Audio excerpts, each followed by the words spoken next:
এখন ঘড়িতে বাজে সকাল 9টা। এইমাত্র ঘুম থেকে উঠলাম, ঘুম থেকে উঠে নিয়ে নিয়েছি চিয়া সিডস। তারপরে আজকে আমার বিছানাটাকে এক চুটকিতে একেবারে পরিষ্কার করে গুছিয়ে নিয়েছি। তারপর শুরু করেছি এক্সারসাইজ।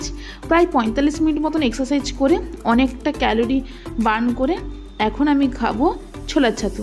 এই এক্সারসাইজটা না ডেলি হয় না, মাঝে মধ্যে হয়। যেদিন আমার ইভিনিং থাকে সেদিনই করি। ছোলা ছাতু খেয়ে তারপরে বানিয়ে নিয়েছি আজকে লাঞ্চ। আজকে আমি লাঞ্চে খাচ্ছি ব্রেড, একটা সবজি তরকারি আর ডিমের পোচ।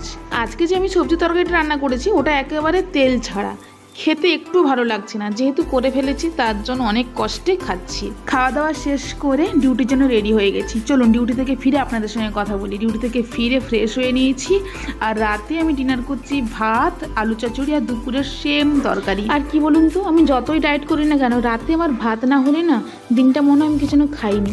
সো আমি ততক্ষণ খেতে থাকি, আপনারা আমার ভিডিও দেখতে থাকুন।